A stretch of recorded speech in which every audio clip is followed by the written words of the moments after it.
The Ukraine-Russia crisis has shocked the world. It's shocked the investment markets. 5 scenarios that could conclude this crisis. Could it be, number one, a short war? Right now it seems unlikely, but there's still the possibility that Russia takes over Ukraine and is able to control it. Of course, that seems difficult right now because the Ukrainians have been so resilient. Could Russia really take over and control such a vast country? Number one, seems unlikely. Number two, could Putin be ousted? Again, it seems unlikely as a scenario, but let's not forget that many rich Russians have not only lost money, but actually lost their lifestyles. Will they turn against him? Will the Russian public turn against Putin?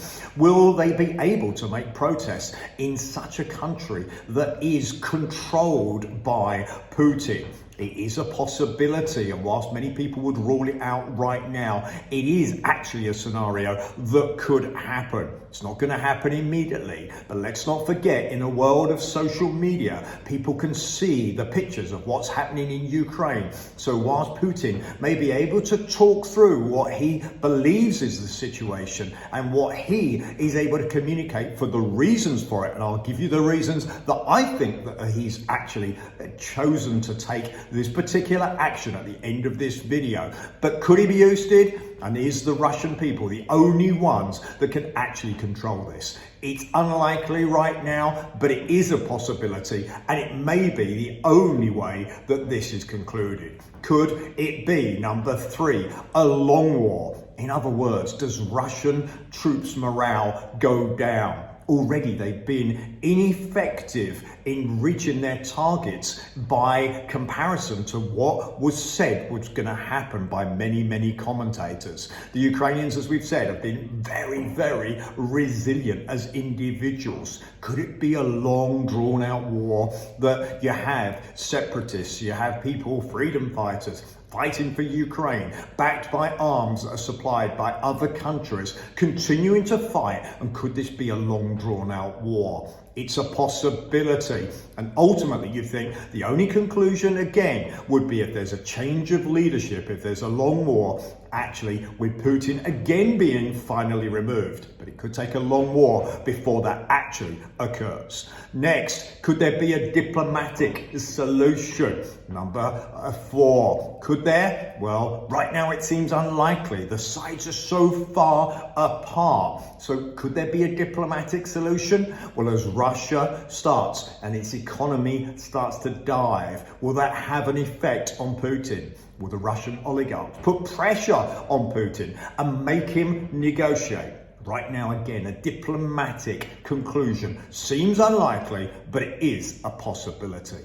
And number five, could there be a European war? And here we go into what I believe is Putin's objective. Okay, you'll see his foreign minister talk about 1991. And what happened in 1991 was the USSR was actually split up.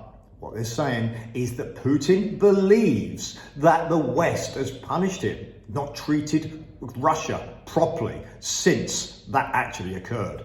And Putin seems to be hell-bent doing whatever it takes to get back the USSR. So what does that mean? It means Ukraine, it means Moldova, it means countries like Lithuania, all of those ultimately trying for Russia to control that area.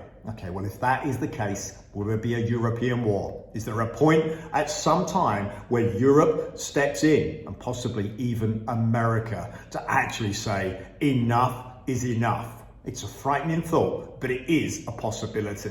If 1991 is his objective, because you look at it, it can't be about finances. War's expensive. We know that it's difficult. Putin, of course, is 69 years of age, and some say he has Parkinson's. Is this his last go to try and leave a legacy and put Russia back to where it was in 1991? It's been mentioned in the press conferences. Don't rule it out. What are the solutions? I've given you 5 scenarios. What do you think's going to happen? It's certainly a scary situation for the world. Obviously, if you're investing money, you say, okay, what effect does that have? Well, it actually doesn't affect the USA economy. In fact, this particular crisis, they actually don't lose too much of their GDP. There are obviously downsides, but in reality, that's already priced into the stock market. So if you're investing money, always talk to a financial advisor. This is something to be concerned about. You need to take good advice, be invested in the right areas to make sure that your money is secure. Is this a crisis that's going to continue? You make your own mind up. I've given you the 5 scenarios, hopefully clearly. If you feel I have, please like, please share the video.